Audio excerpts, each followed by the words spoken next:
December 7th, 1941, 7:15 a.m. The mess deck of the USS West Virginia. Dorie Miller is doing what the United States Navy trained him to do. He's collecting laundry, not manning guns, not preparing for battle, not even cooking, though that's what his rating says. Laundry. This is the job the Navy has decided a black man from Waco, Texas, is qualified to perform on a battleship. Miller is 22 years old. He's been in the Navy for 2 years. In that time, he's learned to make beds, serve officers, and wash dishes. The Navy regulations are clear. Black sailors are restricted to the steward's branch. No matter how strong, how smart, or how capable, the color of your skin determines your ceiling. Dorie Miller is 6 feet 3 inches tall. He weighs over 200 pounds. He's the ship's heavyweight boxing champion. But on this Sunday morning, his most important duty is making sure the white officers have clean sheets. He was born Doris Miller on October 12, 1919, in Waco, Texas, the third of 4 sons to Henrietta and Connery Miller. His mother named him Doris after her brother. The name would follow him throughout his childhood, a target for bullies, until he eventually went by Dorie. His family were sharecroppers. By the age of 10, Dorie was working the cotton fields alongside his brothers. The work was backbreaking. The pay was barely enough to survive. When he turned 20, Dorie made a decision that thousands of black men were making across the South. He would join the military, not because he loved his country, though he did, not because he dreamed of adventure, though perhaps he did, but because it was one of the only ways a black man in Texas could earn a steady wage and escape the poverty trap of sharecropping. On September 16, 1939, Dorie Miller enlisted in the United States Navy at Dallas, Texas. He reported to the Naval Training Station in Norfolk, Virginia, for basic training. And that's where he learned the truth about his new career. The Navy would feed him. The Navy would pay him. But the Navy would not train him to fight. The United States Navy in 1941 was not integrated. It was segregated by design, by policy, and by conviction. Since 1919, the Navy had restricted black enlistees exclusively to the messman branch, later renamed the steward's branch to sound more dignified. The work was the same: cooking, cleaning, and serving white officers. This wasn't an oversight. This was intentional. Navy Secretary Josephus Daniels had institutionalized the policy during World War I, arguing that white sailors would refuse to serve alongside black sailors as equals. The close quarters of a ship, he claimed, made integration impossible.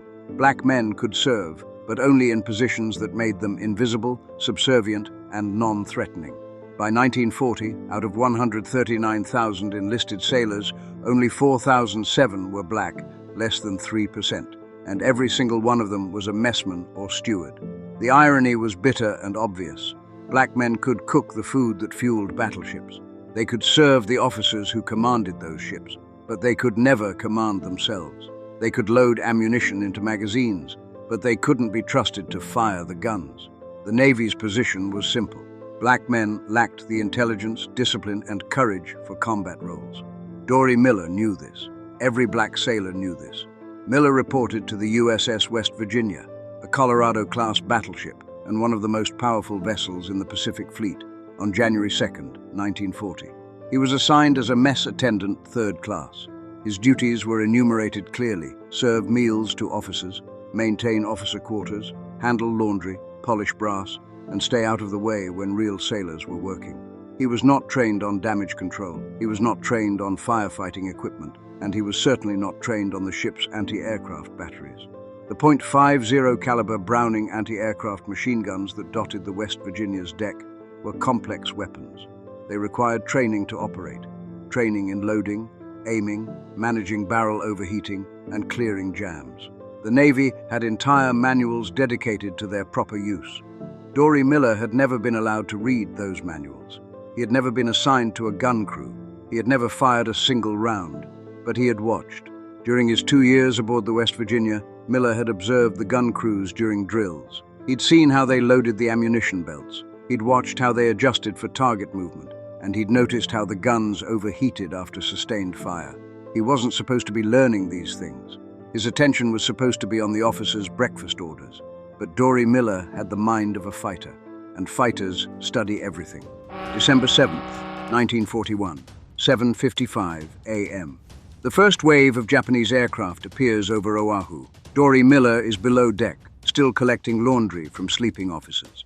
The ship is at modified condition 3, a minimal readiness state appropriate for a Sunday morning in a harbor 7,000 miles from the nearest combat zone. 3 minutes earlier, the USS Ward had fired on and sunk a Japanese midget submarine attempting to enter the harbor. The report was received, logged, and dismissed as unlikely. 2 minutes earlier, 2 Army privates at the Opana Point radar station had detected a massive formation of aircraft approaching from the north.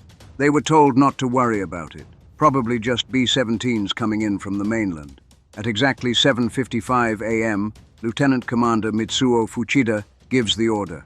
Tora! Tora! Tora! Tiger! Tiger! Tiger! The signal means total surprise has been achieved. The first torpedo hits the USS West Virginia at 7:56 a.m. Then another, then another.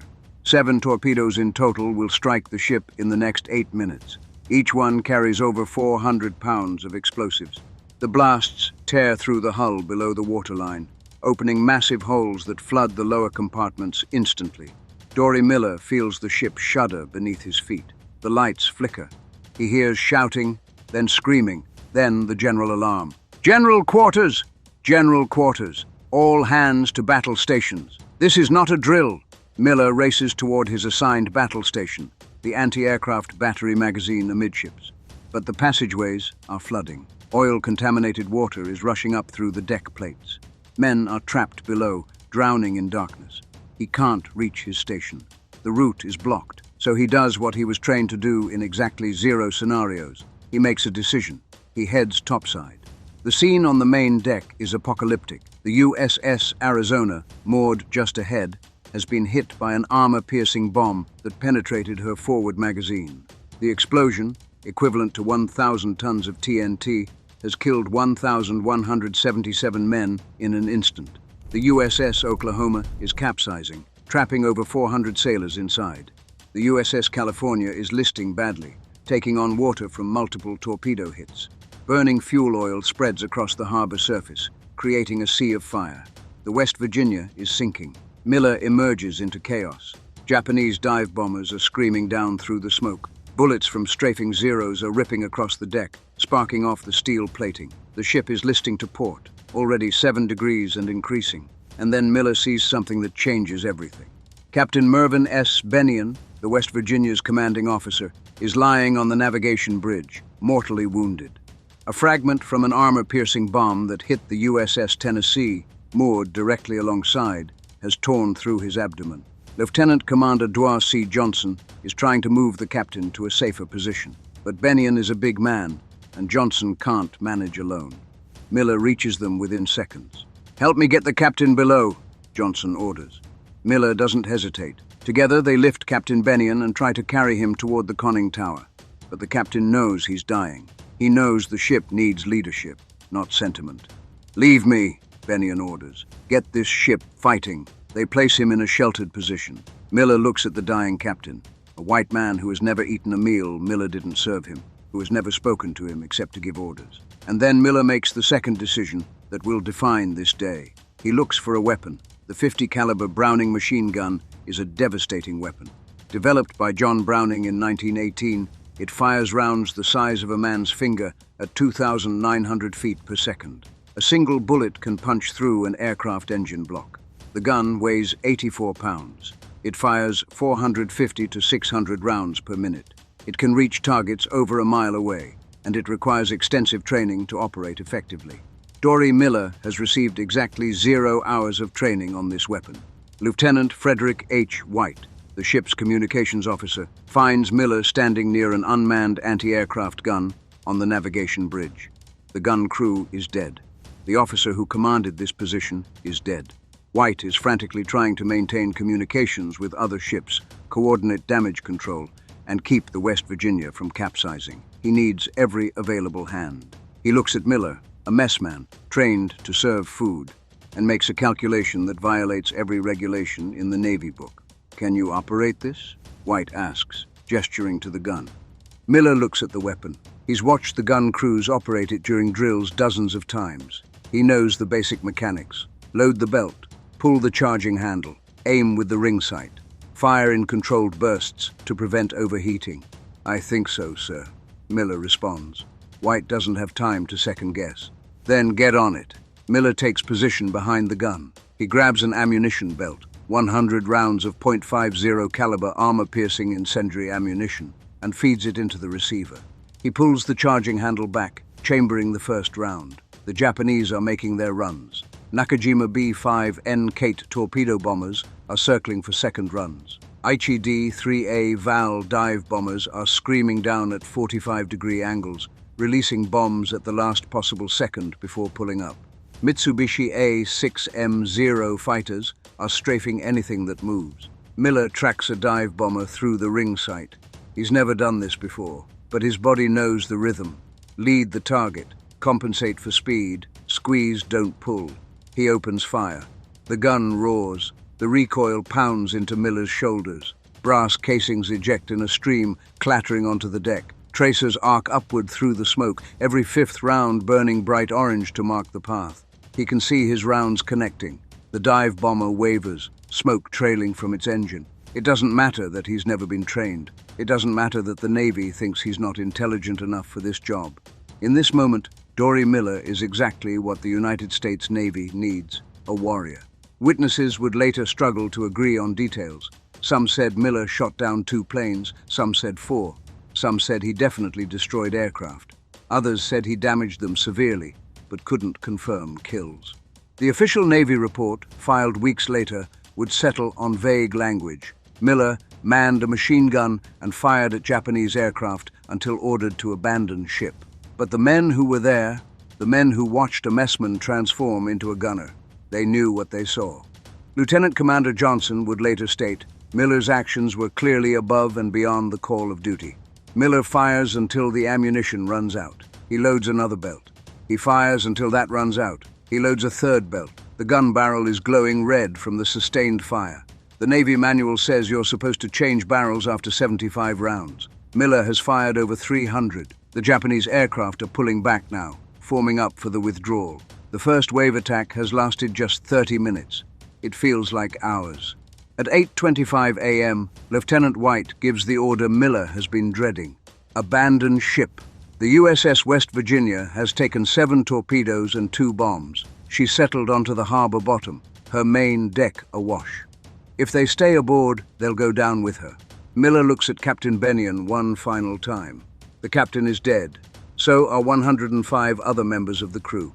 Miller helps carry wounded sailors across the gangway to the USS Tennessee.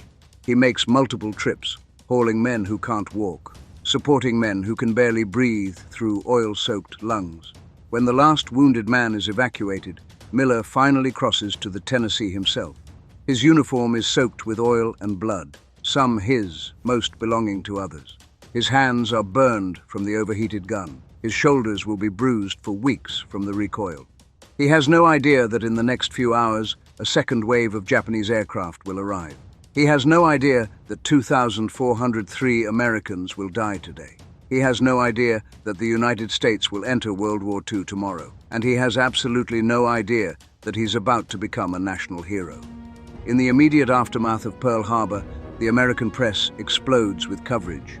Every newspaper from New York to Los Angeles runs the story. The attack dominates radio broadcasts. President Roosevelt's Day of Infamy speech is heard by 60 million Americans. But there's one story that doesn't appear in the initial coverage, the story of a messman who manned a gun. The Navy's official reports mention acts of heroism by named officers and sailors. They detail the damage to each ship. They provide casualty figures. But for 3 months, the Navy doesn't mention Dorie Miller by name, not because they don't know what he did. Multiple officers witnessed it. Lieutenant Commander Johnson specifically recommended him for recognition. But because acknowledging Miller's actions creates a problem for the Navy's entire racial policy. If a black messman with 0 training can effectively operate an anti-aircraft gun in combat, then what's the justification for excluding black sailors from combat roles? If a black man can make life or death decisions under fire, can lead evacuation efforts, can perform with courage and effectiveness, then what's the excuse for segregation? The Navy doesn't have good answers to these questions, so initially they simply don't ask them. But the black press isn't willing to let the story die. The Pittsburgh Courier, one of the most influential black newspapers in America, begins investigating. They hear rumors from sailors returning from Pearl Harbor. They hear whispers about an unnamed messman who became a hero. In March 1942, 3 months after the attack, the Courier breaks the story. They don't have Miller's name yet, but they have the essential facts. A black messman manned a machine gun and shot down Japanese aircraft. The headline reads, "Mystery Hero of Pearl Harbor Sought." The story spreads through black communities like wildfire. Here, finally, is a hero who looks like them. Here is proof that black Americans can fight, can serve, can sacrifice with the same courage as anyone else. The pressure on the Navy becomes enormous. Civil rights organizations demand the sailor be identified and recognized. Black newspapers launch campaigns. Letters flood the Navy Department. Finally, on March 12, 1942, the Navy relents.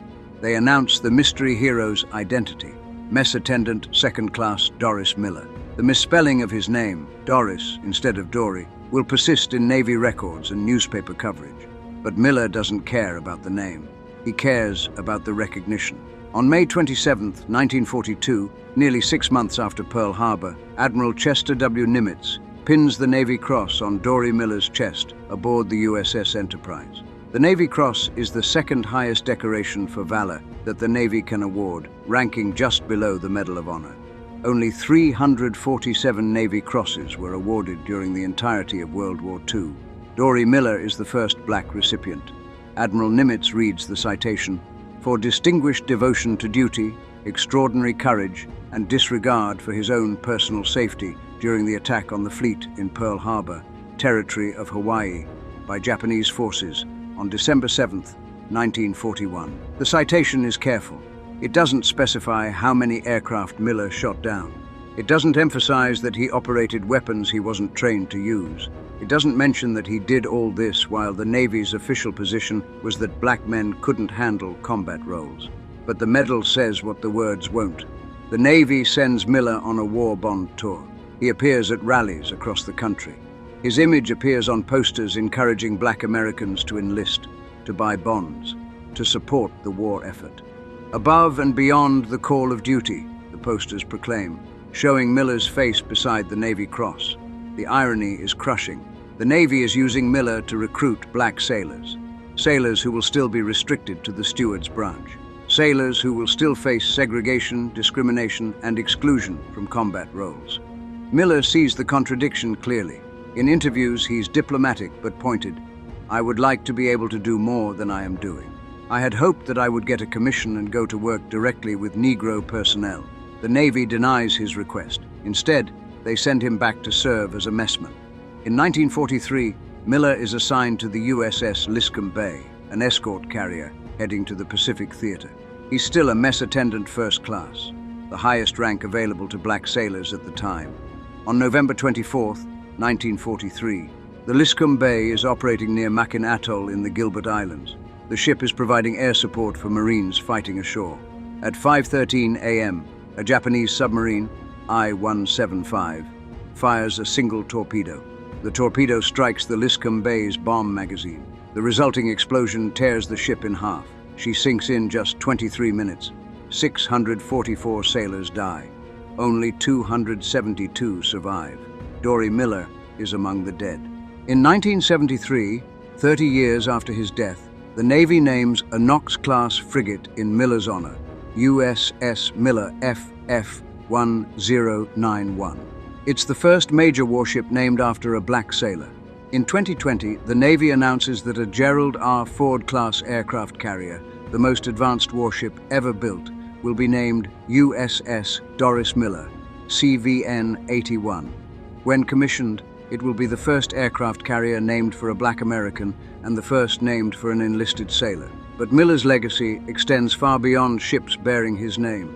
The pressure created by Miller's story, and the thousands of stories like his, forced the Navy to confront its racial policies. In 1942, the Navy began accepting black recruits for general service, not just the steward's branch. In 1944, the first black officers were commissioned, the Golden 13. In 1948, President Harry Truman issued Executive Order 9981, desegregating the armed forces. The Navy officially ended all racial restrictions in 1949.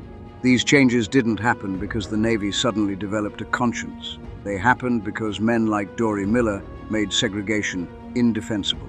Miller proved what Black Americans had been arguing for decades, that courage, intelligence, and ability have nothing to do with skin color. That when given the opportunity, Black servicemen could perform any role with excellence. He proved it in the most dramatic way possible, under fire in the worst naval disaster in American history, with the survival of his ship hanging in the balance. But Miller's story also illuminates the painful contradictions of American military service. He was good enough to fight for his country. He wasn't good enough to be treated as an equal while doing it. He was celebrated as a hero. He was denied the commission he requested. He was sent back to serve food, while white sailors with less courage commanded ships. He saved lives at Pearl Harbor. He died in obscurity 22 months later on a ship most Americans have never heard of. Some historians have argued that Miller deserved the Medal of Honor, not just the Navy Cross. His actions on December 7th certainly met the criteria. Conspicuous gallantry above and beyond the call of duty at risk of life. But in 1942, the Navy wasn't ready to award its highest honor to a Black messman. The symbolism would have been too powerful, the implications too challenging to the existing order. Miller never publicly complained about this. He understood the game being played. He understood that his heroism was useful to the Navy when it served their recruitment goals, and inconvenient when it challenged their segregation policies. Today, Black Americans serve at every level of the U.S. Navy. They command ships, fly aircraft, lead SEAL teams. They serve as admirals and Master Chief Petty Officers. They are submariners, aviators, surface warfare officers, and yes, they operate the weapons systems that defend the fleet. None of this was possible in 1941. All of it became inevitable after December 7th, 1941. Dorie Miller was 24 years old when he died aboard the Liscome Bay. He served his country for 4 years. He was a hero for exactly 23 minutes, the duration of time between his first shot and the order to abandon ship. But those 23 minutes changed everything. They changed how America thought about Black servicemen. They changed what was possible for future generations. They proved that when the crisis comes, heroism doesn't check the color of your skin. The official Navy report says Miller manned a machine gun and fired at Japanese aircraft. That's technically accurate, but it misses the point entirely. Dorie Miller didn't just man a gun. He manned a position that the Navy said he wasn't qualified to hold. He performed a role the Navy said he wasn't intelligent enough to learn. He demonstrated courage that the Navy said his race didn't possess. He did it without training, without preparation, without permission, and he did it so well that the Navy had no choice but to recognize it. On December 7, 1941, a mess attendant from Waco, Texas, proved something that should never have needed proving. That heroism isn't a matter of rank or race. That courage doesn't require permission, and that sometimes the most important battles aren't fought against the enemy in front of you. They're fought against the limitations others have placed on you. Dorie Miller fought both battles that Sunday morning, and he won them both